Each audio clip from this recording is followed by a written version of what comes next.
صل علی سیدنا و مولانا محمد وعلی آلہ سیدنا و مولانا محمد. جو من پہلے آ چکا ہے وَمِن ذُرِّيَّتِنَا أُمَّةً مُسْلِمَةً لَكَ، تو گویا امتم مسلمتن کا جو لفظ ہے یہ اسماعیل علیہ السلام پر اس کا پہلا اطلاق ہوا اور سیدنا عبداللہ اور سیدہ آمنہ پر اس کا آخری اطلاق ہوا. اور حضرت اسماعیل سے جو ذریت شروع ہوئی ان سے لے کر حضرت عبداللہ اور حضرت آمنہ تک یہ سارا نسب قرآن کی نسل روح سے امتن مسلمتن لگ کر آ پایا. پورا نسب امتن مسلمتن ہو گیا. اب جس نسب کے ایک ایک مرد کو اور ایک ایک عورت کو، جس نسب کے ایک ایک اب اور ایک ایک ام کو، جس نسب کے جمیع آبا کو اور جمیع امہات کو 3000 سال تک اس نسل میں آنے والے ایک ایک فرد کو، ذکور اور اناث سب کو جسے رب امتن مسلمتن کہے، ان کے ایمان پر شک کیسے کیا جا سکتا ہے؟ ان کے ایمان پر کیسے شک کیا جا سکتا ہے جس کو رب کائنات نے امتن مسلمتن ان کی دعا اور اس کو قرآن کا حصہ بنا دیا. اور دوسرے مقام پر یہیں کعبہ میں مکہ میں کھڑے ہو کر اسماعیل علیہ السلام ہیں. دوسرے مقام پر دعا میں یہ کہا وَجْنُبْنِي وَبَنِيَّ أَن نَعْبُدَ الْأَصْنَامَ، اے اللہ مجھے اور میری وہ ساری نسل جس میں سے رسول آخر الزمان آنا ہے، میری وہ ساری نسل اور اولاد کو وَجْنُبْنِي وَبَنِيَّ أَن نَعْبُدَ الْأَصْنَامَ، ہمیں بت پرستی سے پاک رکھنا. تو گویا اسماعیل علیہ السلام سے لے کر حضرت عبداللہ و آمنہ تک کوئی بت پرست نہ تھا، کوئی بھی بت پرست نہ تھا، کوئی مشرک نہ تھا. قرآن کی سند ہے. ان میں سے اس رسول آخر الزمان کو بھیجنا. آپ بنیادی بات سمجھے. اب یہاں ایک اور نقطہ توجہ طلب ہے جس پر میں نے جب غور و خوض کیا اور اس پر توجہ کی تو یہ جو بات بتا رہا ہوں، غور و خوض کیا تو اللہ رب العزت نے یہ بات سینہ کھول دیا، اس میں ڈالی. وہ کیا کہ جس رب نے یہ جو اسحاق علیہ السلام کی بھی تو اولاد ہوئی، مومن بھی ہوئے کافر بھی ہوئے. اسماعیل علیہ السلام کی بھی پوری اولاد ہی تھی جو عرب میں مکہ میں آباد تھی، مومن بھی تھے. تو پہلی بات یاد رکھ لیں، اس نص قرآنی کے ذریعے اصول پہلا کلیہ یہ ہے کہ لازم ہوا کہ اسماعیل علیہ السلام سے لے کر چونکہ وَبْعَثْ فِيهِمْ رَسُولًا مِّنْهُمْ پر جا کے یہ بات ختم ہو رہی ہے. ربنا وجعلنا مسلمین لک سے شروع ہو رہی ہے. الابتداء یعنی اجراء الدعا کی ابتدا، بادع اجراء الدعا یا بادعت قبولیت الدعا الدعوہ من سیدنا اسماعیل علیہ السلام وانتہت الی سیدنا عبداللہ و سید آمن رضی اللہ تعالی عنہ. وہاں سے شروع ہوئی، یہاں کے ختم ہوئی دعوت ابراہیم. اس کے ساتھ اس حدیث کو پڑھیے. آقا علیہ السلام نے پوچھا گیا آقا علیہ السلام سے، یا رسول اللہ ہمیں بتائیے اپنے امر کا کہ آپ کون ہیں اور کیسے آئے. آپ نے فرمایا انا دعوت ابراہیم، میں اپنے باپ ابراہیم کی وہ دعا ہوں. تو دعا کو کہ پیکج کو کاملاً لیا جائے گا یا جزواً لیا جائے گا؟ آپ نے فرمایا میں اپنے باپ ابراہیم کی دعا ہوں. تو میں یہ عرض کر رہا تھا، جس پر دھیان کیا تو یہ بات میری سمجھ میں آئی کہ اولاد اور نسلوں میں سے کئی کافر ہوئے، کئی مشرک ہوئے، کئی مومن ہوئے، سارے. مگر پہلا قاعدہ یہ ہے کہ یہ لازم ہے، ثابت ہوا، یہ واجب ہوا، یہ لازم ہوا، لابدی ہوا کہ اسماعیل علیہ السلام سے لے کر حضور علیہ السلام کی بعثت اور ولادت تک اولاد اسماعیل میں ایک طبقہ اور ایک نسل ہمیشہ امتن مسلمتن رہے. یہ ثابت ہوا ورنہ معاذ اللہ قرآن کی نص غلط ہو جاتی۔ لازم اور واجب ہوا کہ اسماعیل علیہ السلام سے لے کر وابعث فیہم حضور کی بعثت تک ایک نسل ایک نسب امت مسلمتن ہر صورت رہے بغیر انقطاع کے۔ اور دوسری بات، جب ایک نسب نے امت مسلمتن رہنا ہی ہے، جب ایک نسب کو امت مسلمہ رہنا ہی تھا، تو کیا حضور کے نسب سے بہتر بھی کوئی اور نسب تھا کہ خدا ان کو مسلمان رکھے اور حضور کے آباء و امہات کو مشرک بنا دے؟ اس سے بہتر کون تھا؟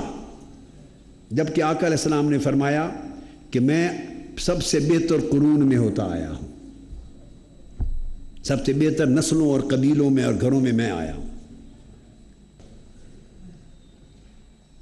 اب ارشاد فرمایا جا رہا، یہ میں نے چاہا کہ ربنا وابعث فیہم رسولا منہم، اس کی تھوڑی سی تفسیر کر دوں۔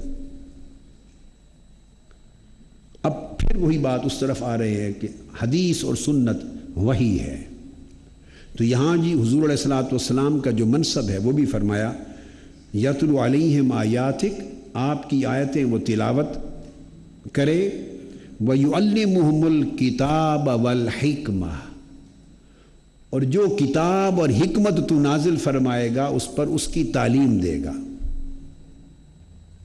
وَيُزَكِّيهِمْ، اور ان کا تزکیہ فرمائے گا۔ پھر اللہ رب العزت نے اس دعا کی قبولیت کی، اور اسی کے بعد سورہ بقرہ میں آگے جواب دیا، کما ارسلنا فیکم رسولا منکم یتلو علیکم آیاتنا ویزکیکم ویعلمکم الکتاب والحکمہ۔ آپ دیکھیے قرآن مجید میں کسی جگہ بھی کتاب کو الحکمہ سے جدا نہیں کیا اور الحکمہ کو کتاب سے جدا نہیں کیا، دو ہی چیزیں حضور پر نازل ہوئی، ایک کتاب اور ایک حکمہ۔ حکمہ سے مراد سنت اور حدیث نبوی، جو کچھ قرآن کے علاوہ آقا علیہ السلام نے فرمایا وہ الحکمہ ہے، وہ سنت ہے، وہ حدیث ہے۔ تو قرآن مجید نے آقا علیہ السلام کے اس منصب عالی کے تحت بھی حکمت کو قرآن کے ساتھ مستقل طور پہ جوڑا کہ یہ اللہ نے نازل کی۔ پھر قرآن مجید سورہ احزاب آیت نمبر 34، اس میں ایک بات ارشاد فرماتے ہیں ازواج مطہرات کے لیے اور صحابیات کے لیے، فرمایا وَاذْكُرْنَ مَا يُتْلَى فِي بُيُوتِكُنَّ مِنْ آيَاتِ اللَّهِ وَالْحِكْمَةِ إِنَّ اللَّهَ كَانَ لَطِيفًا خَبِيرًا۔ یاد کر لیں کیا چیزیں؟ ما یتلا فی بیوتکن، جو تمہارے گھروں میں تلاوت کی جاتی ہے، پڑھا جاتا ہے اور سنایا جاتا ہے، کیا؟ من آیات اللہ والحکمہ، اللہ کی آیتوں میں سے یہ قرآن ہے، والحکمہ یہ حدیث نبوی اور سنت نبوی، یعنی رات دن اپنے گھروں میں تمہارے کان جو سنتے ہیں وہ کیا سنتے ہیں؟ یہ خدا کی اتاری ہوئی آیات سنتے ہیں اور یہ اللہ کی نازل کردہ الحکمہ سنتے ہیں زبان مصطفیٰ سے، وہ قرآن ہے اور یہ حدیث ہے۔ قرآن مجید نے اس کو یاد رکھنے، اس کو تازہ کرنے، اس کا ذکر کرنے اور کبھی نہ بھولنے کا حکم دیا ہے۔ پھر اسی باب میں ایک اور بڑا پیارا مضمون ہے قرآن مجید کا، اور وہ سورہ القیامہ آیت نمبر 16 سے آیت نمبر 19، سورہ القیامہ، اس میں ارشاد فرمایا گیا جب جبرائیل امین علیہ السلام حاضر ہوتے اور قرآن مجید کی آیت اتارتے، تلاوت کرتے، تو آقا علیہ الصلوۃ والسلام ساتھ پڑھتے۔ اس بات کو بیان کیا گیا ہے، فرمایا لا تحرک بہ لسانک لتعجل بہ۔ اب اگلا مضمون توجہ طلب، فرمایا بڑا غور طلب لفظ ہے، اللہ رب العزت فرمایا ان علینا جمعہ وقرآنہ، بے شک اس کو یعنی جو وحی ہم اتار رہے ہیں اس کو آپ کے قلب اطہر میں جمع کرنا، محفوظ رکھنا ہمارے ذمہ داری ہے۔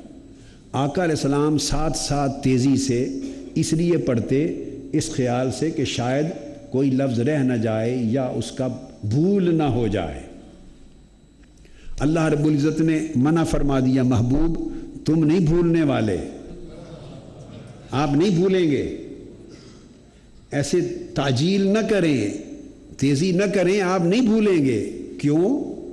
فرمایا اِنَّ عَلَيْنَا جَمْعَهُ وَقُرْآنَهُ، جب قرآن جتنا بھی نازل ہوتا جائے گا اس کا آپ کے قلب اطہر، آپ کے دل و دماغ میں جمع رہنا، محفوظ رہنا، اور اس کو محفوظ جمع رکھنا یہ بھی ہماری ذمہ داری ہے۔ جیسے اتارنا ہمارا کام ہے، ویسے آپ کے قلب اطہر میں اس کو جمع کرنا، رکھنا، محفوظ رکھنا بھی۔ جیسے فرمایا اِنَّا نَحْنُ نَزَّلْنَا الذِّكْرَ وَإِنَّا لَهُ لَحَافِظُونَ، جیسے اتارا ہم نے ہے ویسے حفاظت بھی ہم ہی کریں گے۔ تو یہاں وہی اسی طرح کا مضمون ہے، فرمایا سَنُقْرِئُكَ فَلَا تَنْسَى، ہم آپ کو ایسا پڑھائیں گے کہ آپ کبھی بھولیں گے نہیں۔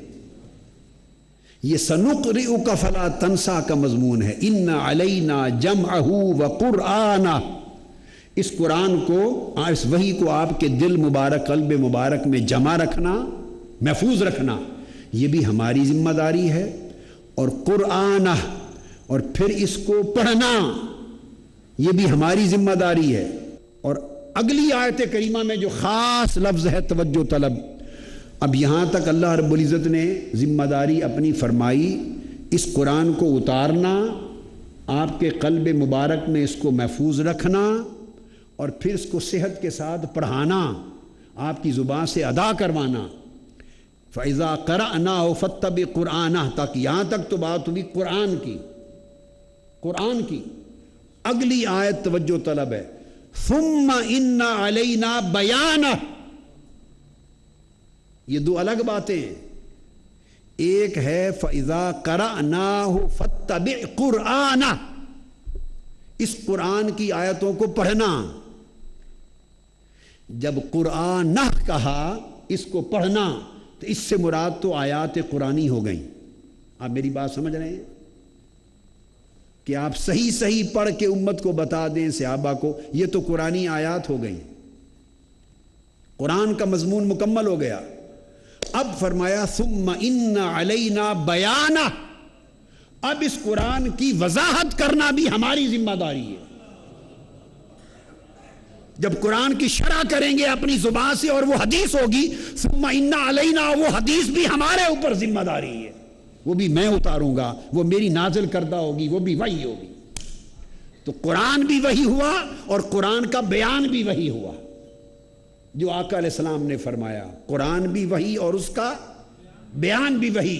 قرآن کتاب الہی ہوئی اور بیان یہ سنت اور حدیث اور حکمت ہے، یہ سنت، حدیث اور یہ حکمت ہے۔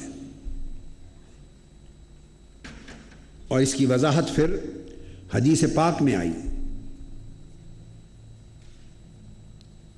ثم ان علینا بیانہ کا مطلب ان نبینہ علی لسانک، کہ ہم آپ کی زبان سے اس کی شرح کروائیں گے، ہم آپ کی زبان سے اس کا بیان کروائیں گے۔ وفی روایت فرمایا علینا ان نبینہ بلسانک، یہ ہماری ذمہ داری ہے کہ آپ کی زبان سے اس کی شرح حدیث بھی بتائی جائے۔ تو گویا آیات قرآنی بھی وحی الہی ہے، اور شرح قرآن اور بیان قرآن جو حضور کی حدیث ہے وہ بھی وحی قرآنی ہے، اور یہ اللہ رب العزت کی طرف سے حضور پر اتری۔ یہ جو شرح کی میں نے اور جو میں نے کلمات کہے، یہ شرح خود صحیح بخاری میں ہے۔ صحیح بخاری کتاب الوحی،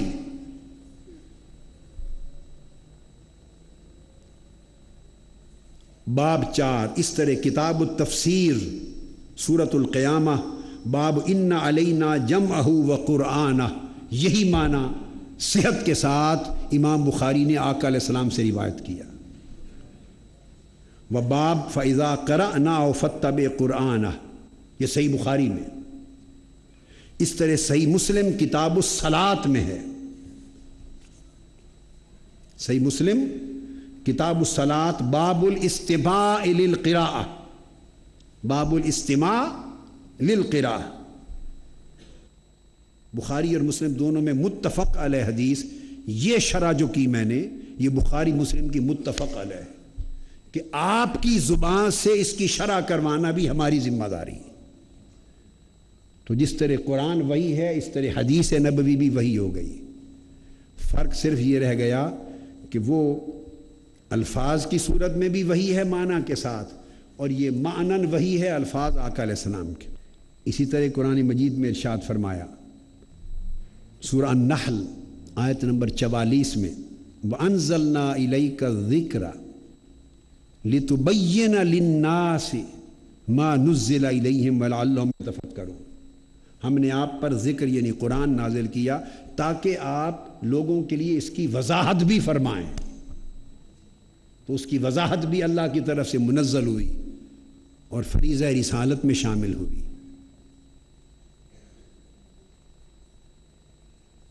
اسی طرح سورہ النحل کی آیت نمبر 64 میں، النحل آیت نمبر 64 ارشاد فرمایا وَمَا أَنزَلْنَا عَلَيْكَ الْكِتَابَ إِلَّا لِتُبَيِّنَ لَهُمْ، اور ہم نے آپ پر یہ قرآن صرف اس لیے نازل کیا ہے تاکہ آپ اس کی وضاحت فرمائیں اپنی امت کو. تو وضاحت فرمانا بھی آپ کے فریضہ رسالت کا حصہ ہے اور یہ وحی الہی ہے. یہ اِنَّ عَلَيْنَا جَمْعَهُ وَبَيَانَهُ جو میں نے کہا، یہ اس بیانہ کی تفسیر قرآن میں 2 جگہ آئی کوٹ کی. لِتُبَيِّنَ لِلنَّاسِ یہ معنی ہے ثُمَّ إِنَّ عَلَيْنَا بَيَانَهُ، اور فرمایا لِتُبَيِّنَ لَهُمْ الَّذِي اخْتَلَفُوا فِيهِ وَهُدًى وَرَحْمَةً لِقَوْمٍ يُؤْمِنُونَ.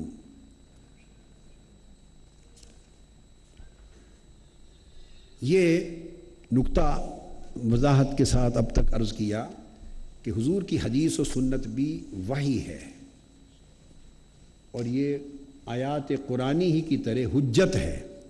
یہی وجہ ہے کہ ایک بڑی خاص بات ذہن نشین کر لیں کہ یوں تو قرآن مجید میں بالواسطہ یا بلا واسطہ وہ آیات جن سے آقا علیہ الصلوۃ والسلام کی حدیث و سنت کا حجت ہونا ثابت ہوتا ہے. حجت ہونا، میں نے ان کا مطالعہ کیا، ان کو اکٹھا کیا، ان کی تعداد بالواسطہ اور بلا واسطہ 300 کے قریب ہے. حدیث و سنت نبوی کا حجت ہونا جن آیات سے ثابت ہوتا ہے مختلف طریق سے. پھر میں نے اپنی مختلف کتابوں میں نے عرض کیا کہ 150 آیات سے تو استدلال اس سیریز میں جو مقام رسالت اور حجیت حدیث و سنت میں 150 آیات سے استدلال تو اس میں کیا ہے. یہ کتاب ہے میری الحکم الشرعی، اصول فقہ پر الحکم الشرعی. اس میں بھی 50 سے زائد آیات میں نے اسی استدلال پر الگ ایک باب میں دی ہیں. دیگر کتب میں بھی ہیں. مگر جو ایک اہم نقطہ اور عرض کرنا چاہتا ہوں آج وہ یہ کہ قرآن مجید میں لفظ اطاعت کے ساتھ جو حکم آیا ہے نا اطاعت کرنے کا، جیسے فرمایا یا ایھا الذین آمنوا اطیعوا اللہ واطیعوا الرسول، جہاں لفظ اطاعت کے ساتھ حکم آیا ہے، یا واطیعوا اللہ واطیعوا الرسول فإن تولیتم فإنما علی رسولنا البلاغ المبین، یا قل اطیعوا اللہ واطیعوا الرسول فإن تولوا فإنما علی ما حمل، یا ایھا الذین آمنوا اطیعوا اللہ واطیعوا الرسول ولا تبطلوا اعمالکم. اس طرح ایسی آیات جن میں اطاعت کے لفظ کے ساتھ حکم آیا ہے اطاعت کرنے کا. یاد رکھ لیجئے ان کی 2 قسمیں ہیں. یہ آیات کل 42 ہیں قرآن مجید میں، 42 جن میں حکم اطاعت آیا ہے لفظ اطاعت کے ساتھ. ویسے اس کے علاوہ دیگر آیات الگ ہیں جس میں اطاعت کا لفظ استعمال نہیں ہوا، کوئی اور لفظ استعمال ہوا ہے، جیسے فلا وربک لا یؤمنون حتی یحکموک فیما شجر بینہم، لفظ اطاعت نہیں آیا، تحکیم آیا، فلا وربک کے ساتھ لفظ اطاعت نہیں، مگر حضور کے حکم کا حجت ہونا ثابت ہوا۔ یا ما کان لمؤمن ولا مؤمنۃ اذا قضى اللہ ورسولہ امرا ان یکون لهم الخیرہ، لفظ اطاعت نہیں آیا مگر حضور کے حکم کا حجت ہونا الگ طریق سے ثابت۔ یا ما آتاکم الرسول فخذوہ وما نہاکم عنہ فانتہوا، لفظ اطاعت نہیں آیا مگر حضور کی حدیث، سنت اور حکم کا حجت ہونا ثابت ہوا۔ ولا یحرمون ما حرم اللہ ورسولہ، اور وہ لوگ اس چیز کو حرام نہیں جانتے جسے اللہ اور اس کے رسول نے حرام کیا ہے، تو تحریم کا لفظ آیا ہے، لفظ اطاعت نہیں آیا۔ تو اس طرح اگر دیکھیں تو سینکڑوں آیات ہیں، میں نے آپ کو بتایا کہ تعداد میرے نزدیک 300 تک پہنچتی ہے جس میں حضور علیہ السلام کی حدیث و سنت اور آپ کے ہر حکم کی حجیت ثابت ہوتی، لیکن میں ان 300 میں سے صرف ایک قسم کا ذکر کر رہا ہوں، اور وہ قسم وہ ہے جس میں لفظ اطاعت آیا ہے کسی بھی صیغہ کے ساتھ، کسی بھی خاطیو کے صیغہ کے ساتھ آیا، یا اطاع آیا، یا من یطع الرسول یطع آیا، یا یطاع باذن اللہ آیا، اطعنا آیا، اطیعونی آیا، کسی بھی صیغہ کے ساتھ جہاں لفظ اطاعت کے ساتھ حکم آیا ہے۔ وہ آیتیں 42 ہیں، کتنی؟ 42۔ بڑی خاص بات، اور وہ یہ کہ 42 آیتوں میں 22 آیتیں ایسی ہیں، ان 42 میں سے 22 آیات ایسی ہیں جن میں اللہ کی اطاعت اور رسول کی اطاعت دونوں کا ذکر ہے اکٹھا، جیسا کہ قل اطیعوا اللہ و اطیعوا الرسول، یہ اطیعوا اللہ و رسولہ اکٹھا ذکر آیا ہے، اطاعت الہی کا اور اطاعت رسول کا، دونوں اطاعتوں کا اکٹھا ذکر ہے۔ تو حجت تو ثابت ہو گئی کہ اللہ نے اپنی اطاعت کے ساتھ اپنے رسول کی اطاعت کو ہر جگہ لازم و ملزوم رکھا، مقرون رکھا، ایک ہی حکم کے تحت رکھا۔ ایسی آیتیں 22 ہیں جن میں اللہ اور رسول کی دونوں اطاعتوں کو یکجا کیا گیا ہے، یکجا۔ اور 20 آیتیں ایسی ہیں، یہ خاص توجہ طلب ہے، 20 آیتیں ایسی ہیں جن میں صرف اطاعت رسول کا ذکر ہے، اطاعت الہی کا ذکر نہیں ہے۔ 20 آیتیں ایسی ہیں، یہ انالیسس ہے قرآن مجید کا مطالعہ ہے، جن میں صرف رسول کی اطاعت کا ذکر ہے، اور اس آیت میں اس مقام پر اللہ کی اطاعت کا لفظاً ذکر نہیں ہے۔ اللہ رب العزت نے اطاعت الہی کا لفظاً ذکر ترک کر دیا ہے، حکم ہے، اس لیے کہ رسول کی اطاعت نہیں تو اللہ کی اطاعت، رسول کی اطاعت ہی اللہ کی اطاعت ہے، اللہ کی اطاعت رسول کی اطاعت میں شامل ہے، اور رسول کی اطاعت ہی اللہ کی اطاعت ہے۔ مگر میں عرض کر رہا ہوں جیسے اطیعوا اللہ و اطیعوا الرسول دو اطاعتوں کا الگ الگ ذکر تھا اکٹھا، تو 20 آیتیں ایسی ہیں جہاں صرف رسول کی اطاعت کا حکم ہے اور لفظاً اللہ کی اطاعت کا حکم ہی نہیں آیا۔ کتنی بن گئی کل آیات؟ 42، اور الحمد سے لے کر والناس تک اب اس کے برعکس کرتا ہوں۔ ایسا تو اللہ نے کیا 20 مقامات پر کہ اطاعت رسول کا حکم دیا اور لفظاً اپنی اطاعت کا ذکر نہیں کیا، مگر الحمد سے والناس تک ایک آیت بھی ایسی نہیں ہے پورے قرآن میں کہ اسی طریق پر کسی ایک جگہ اللہ نے فقط اپنی اطاعت کا حکم دیا ہو اور رسول کی اطاعت کا ذکر نہ کیا۔ یہ بات میری آپ کی سمجھ میں آئی؟ 20 جگہیں ایسی ہیں قرآن میں، 20 جہاں اللہ تبارک و تعالی نے صرف اطاعت رسول کے ذکر پر اکتفا کیا، قناعت کی، چونکہ اس اطاعت رسول میں خود اطاعت الہی حکمن اور معنن شامل ہوتی، مگر ایک آیت بھی پورے قرآن میں الحم سے والناس تک نہیں، اس کے برعکس کہ وہ اپنی اطاعت کا ذکر کرے مجرد اور رسول کی اطاعت کا ذکر چھوڑ دے، تو اس نے تو اگر کہیں چھوڑا ہے لفظاً تو اپنی اطاعت کا ذکر چھوڑا ہے 20 مقامات پر، مگر رسول کی اطاعت کا ذکر ایک جگہ بھی نہیں چھوڑا، یا اپنی اطاعت کے ساتھ مقرون کیا جوڑا ہے، یا تنہا اطاعت رسول کی بات کی ہے، اپنی اطاعت کا لفظاً ذکر نہیں کیا، اس لیے کہ جب رسول کی اطاعت ہو گئی تو اللہ کی اطاعت خود بخود ہو گئی۔ اس کے میں صرف 2-3 نمونے دیتا ہوں، پھر ہم آگے موضوع کی طرف بڑھتے ہیں، بس نمونے دیتا ہوں۔ جیسے قرآن مجید کی اسی آیت پہ غور کر لیجئے، سورہ النساء آیت نمبر 80، توجہ سے فرمایا من یطع الرسول فقد اطاع اللہ، جس نے فقط، قرآن کہتا ہے جس نے رسول کی اطاعت کر لی اس نے اللہ کی اطاعت کر لی۔ تو بولیے حکم کس کی اطاعت کا ہے، 2 کا یا 1 کا؟ بولیے حکم کس کی اطاعت کا؟ 2 اطاعتوں کا حکم ہے یہاں پر یا 1 کا؟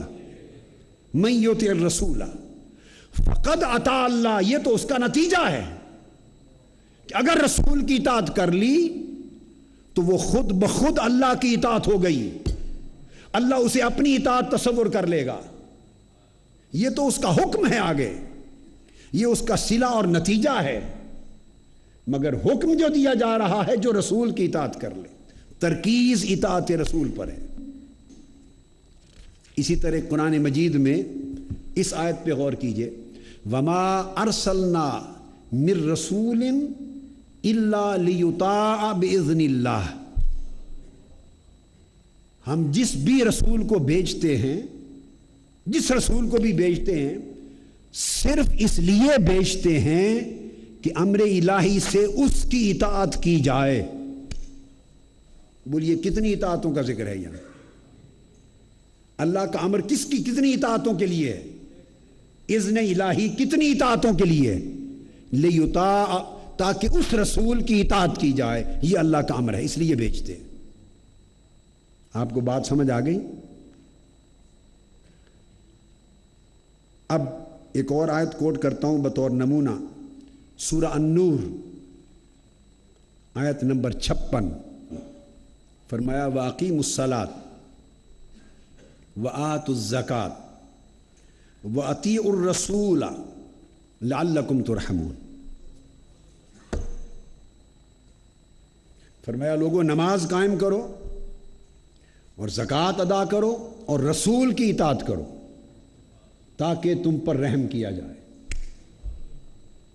نہیں فرمایا وَأَطِیعُوا اللَّهَ وَالرَّسُولَ، نہیں، نماز قائم کرو، زکوٰۃ ادا کرو، وَأَطِیعُوا الرَّسُولَ، اور رسول کی اطاعت کرو، لعلکم ترحمون، تاکہ تم پر رحم کیا جائے۔ حکم ایک اطاعت کا دیا اور نتیجہ اس کا خود بخود اللہ کی اطاعت ہے، چونکہ اللہ نے قاعدہ مقرر فرما دیا من یطع الرسول فقد اطاع اللہ، جس نے رسول کی اطاعت کر لی بس اسے اب فکر مند ہونے کی ضرورت نہیں، اس نے اللہ کی اطاعت کر لی، وہ اللہ کی اطاعت ہو گئی۔ جس نے رسول کا ذکر کر لیا اسے فکر مند ہونے کی ضرورت نہیں، وہ خود بخود اللہ کا ذکر ہو گیا۔ اسی طرح مثال کے طور پہ سورہ آل عمران میں ارشاد فرمایا، رسول کا بیان، وَجِئْتُكُمْ بِآیَةٍ مِّن رَبِّكُمْ فَاتَّقُوا اللَّهَ وَأَطِیعُونِ، میں تمہارے پاس تمہارے رب کی طرف سے نشانی لے کر آیا ہوں، فَاتَّقُوا اللَّهَ، بس اللہ سے ڈرو، وَأَطِیعُونِ، اور میری اطاعت کرو، اللہ کا تقوی اختیار کرو، اور رسول فرماتا ہے اطاعت میری اطاعت کرو۔ یہی بات سورہ شعراء، انی لکم رسول امین فاتقوا اللہ وَأَطِیعُونِ، میں تمہارے پاس اللہ کا امانت والا رسول آیا ہوں، سو اللہ سے ڈرو اور میری اطاعت کرو۔ سورہ طٰہٰ نمونے دے رہا ہوں، آیت نمبر 90 سورہ طٰہٰ، ارشاد فرمایا وَإِنَّ رَبَّكُمُ الرَّحْمَنُ فَاتَّبِعُونِي وَأَطِیعُوا أَمْرِی۔ ان ربکم الرحمن، تمہارا رب رحمان ہے، فاتبعونی، میری اتباع کرو، واطیعوا امری، اور میرے امر کی اطاعت کرو۔ حضور علیہ السلام فرما رہے، رسول فرما رہا ہے، اب بتا رہے ہیں کہ رب تمہارا اللہ ہے، مگر اتباع میری کرو اور اطاعت میرے امر کی کرو۔ یہ قرآن ہے، تو کتنی اطاعتوں کا ذکر ہے؟ اس طرح کی 20 آیات ہیں، جس کے 5 7 8 10 نمونے میں نے آپ کو پیش کیے، کہ جن میں صرف رسول کی اطاعت کا حکم دیا اور لفظاً اطاعت الہی کا ذکر نہیں کیا، اور جہاں دونوں اطاعتوں کا ذکر اکٹھا کیا وہ 22 آیتیں۔ اب یہاں اور ایک آیت بھی ایسی نہیں اس کے برعکس کہ اللہ جب 20 جگہ اپنی اطاعت کا ذکر لفظاً ترک کر رہا ہے اور صرف رسول کی اطاعت کا ذکر فرما رہا ہے، تو کوئی ایک جگہ تو قرآن میں ایسی بھی ہوتی اور ایک آیت ایسی بھی ہوتی کہ وہاں اسی طرح کہیں رسول کی اطاعت کا ذکر چھوڑ دیتا اور فقط اپنی اطاعت کا نام لے لیتا۔ ایسی ایک آیت بھی نہیں۔ پھر میں نے اس پر غور کیا، کیونکہ یہ بات جو میں نے آپ کو 42 آیتوں کا گننا، پھر اس کی تجزیہ کرنا، چونکہ کسی کتاب میں نہیں دیکھی تھی، یہ کسی کتاب میں نہیں پڑھی تھی، یہ صرف میرے مطالعہ قرآن میں آئی، تو پھر اس کا سوال بھی خود اٹھا اور جواب بھی خود تلاش کرنا تھا، کیونکہ کسی کتاب میں تو یہ تھا نہیں، اگر تھا تو فقط اللہ کی کتاب میں تھا۔ تو سوال پیدا ہوا کہ ایسا کیوں کہ اتنے مقامات پر وہ اپنی اطاعت کا جو حکم ہے اس کا ذکر ہے، لفظاً ترک، میں بار بار لفظ بول رہا ہوں، لفظاً ترک فرما دیتا ہے، اس لیے کہ حکماً اور مانن تو شامل رہتا ہے، کہ رسول تو مطاع ہو ہی نہیں سکتا اگر وہ اللہ کا بھیجا ہوا نہ ہو اور اللہ کا امر نہ ہو، تو رسول تو ہوتا ہی اللہ کا نمائندہ ہے، اللہ کے بہاف پر ریپریزنٹ کرتا ہے اور ڈیمونسٹریٹ کرتا ہے، اللہ کا سفیر ہوتا ہے۔ تو ایسا کیوں نہیں ہوا کہ وہ کہیں رسول کی اطاعت کا ذکر چھوڑ دے اور اپنا کر دے؟ اس کا جواب سن لیجیے۔ وجہ یہ ہے کہ ان 2 ہستیوں میں ایک ہستی بڑی ہے، ایک اس سے چھوٹی ہے۔ اللہ بڑا ہے، رسول اس کا برگزیدہ بندہ ہے، اور رسول اس کے بنانے سے رسول بنتا ہے، اس کے بھیجنے سے رسول بنتا ہے۔ اللہ کسی کے بنائے سے اللہ نہیں بنا۔ قل هو اللہ احد اللہ الصمد لم یلد ولم یولد، اللہ کسی کے بنائے سے نہیں بنا، رسول اس کے بنائے سے رسول بنا ہے۔ اللہ نے جس کو رسول بنا دیا وہ رسول ہو گیا، اللہ نے جس سے مخاطبہ کر لیا، کلام کر لیا، جس پر وحی بھیج دی وہ نبی ہو گیا۔ بس اس کا تو اتنا کرم ہے کہ جس سے بول لے 2 بول وہ نبی ہو جاتا ہے، اور جس کو یہ کہہ دے کہ میرے بول آگے فلاں قوم کو پہنچا دے وہ رسول ہو جاتا ہے۔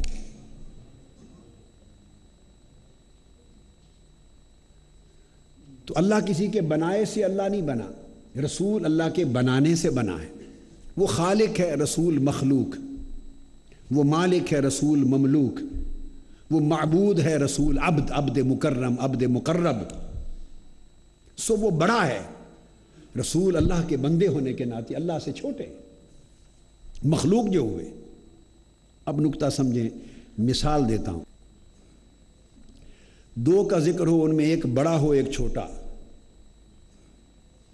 ایک بڑا ہو ایک چھوٹا، اور بڑا سب کچھ دینے والا ہو اور چھوٹا اس کے دینے سے سب کچھ بننے والا ہو، تو اگر وہ کسی کو متوجہ کرا دے چھوٹے کی طرف بلا تشبیہ و بلا مثال، بغیر تشبیہ کے کہہ رہا ہوں کہ اللہ پاک ہے اس تشبیہ سے، باپ بھی ہے کھڑا اور بیٹا بھی ہے، نہ وہ باپ نہ رسول بیٹا، نہ وہ کل نہ جز، بلا تشبیہ. تم سمجھا رہا ہوں.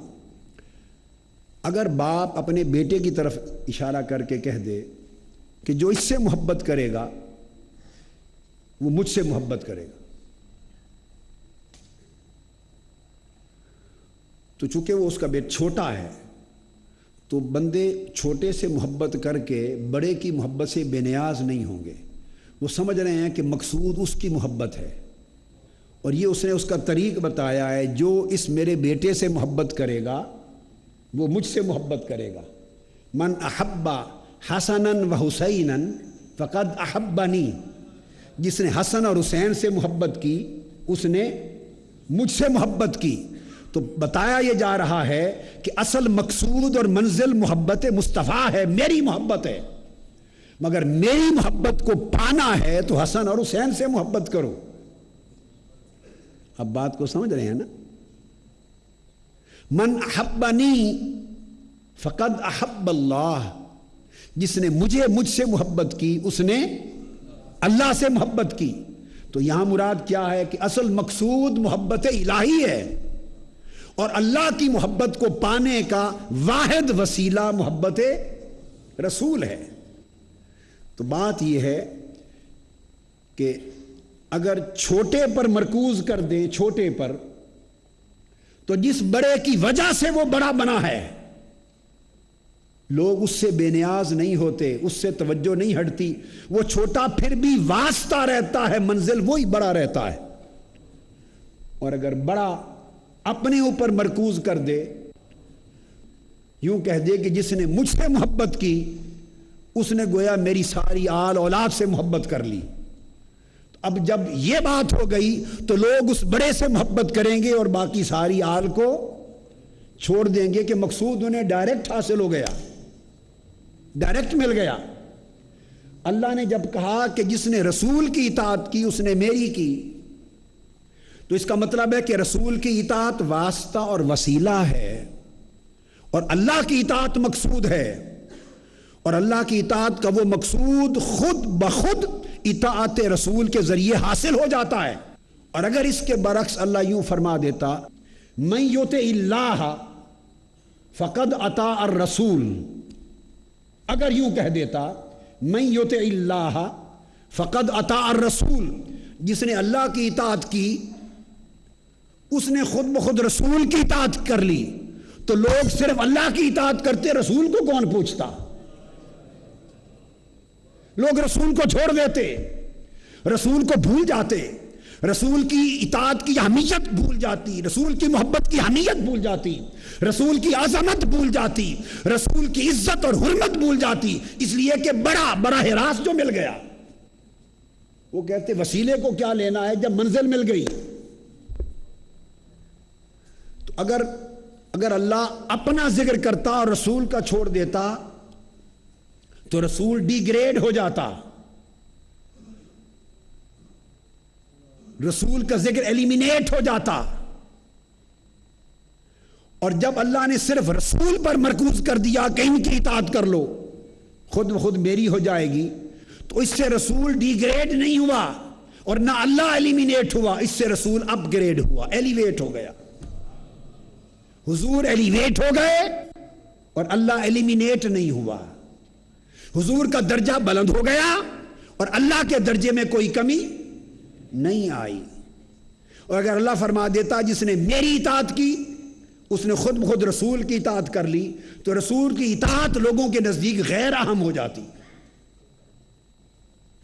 سو اللہ تبارک و تعالیٰ نے امت کو توجہ اس امر کی طرف دلائی کہ تم مرکوز کرو اپنی توجہ میرے رسول پر، میرے نبی پر، اس کی محبت پر، اس کے ادب پر، اس کی قربت پر، اس کی حرمت پر، اس کی اطاعت پر، اس کی اتباع پر، اس کی رضا پر، اس کے تعلق پر، اس کی نسبت پر.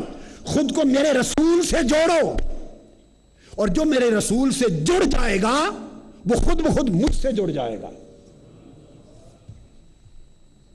ان الذین یبایعونک انما یبایعون اللہ، جو آپ سے بیعت کر لیں گے وہ مجھ سے بیعت ہو گئے. میرے محبوب جو آپ کے مرید ہو گئے، ان الذین یبایعونک، جنہوں نے آپ کی بیعت کر لی، جو آپ کے مرید ہو گئے، انما یبایعون اللہ، وہ میرے مرید ہو گئے، خدا کے مرید ہو گئے۔ مرید کہتے ہیں ارادہ کرنے والا، ارادہ محبت و اطاعت کرنے والا، انہوں نے مجھ سے بیعت کر لی۔ اور اگر یہ فرما دیتا کہ جو میرا ارادہ کر لے اور مجھ سے بیعت کر لے، پختہ عہد کر لے، اس نے خود بخود رسول سے بیعت کر لی، تو رسول کے ہاتھوں میں ہاتھ پھر کون دیتا؟ وہ رسول کی حاجت محسوس نہ کرتے۔ تو اللہ رب العزت نے پوری حضور کی امت کو اور اہل ایمان کو متوجہ رسول کی ذات کی طرف کیا ہے کہ دروازہ یہ ہے مجھ تک آنے کا، راستہ واسطہ اور وسیلہ یہ ہے مجھے پانے کا۔ اس لیے حضور علیہ السلام کی اطاعت کو اللہ رب العزت نے ناگزیر کیا۔ اللہم صلی علی سیدنا و مولانا محمد وعلی آلہ وصحبہ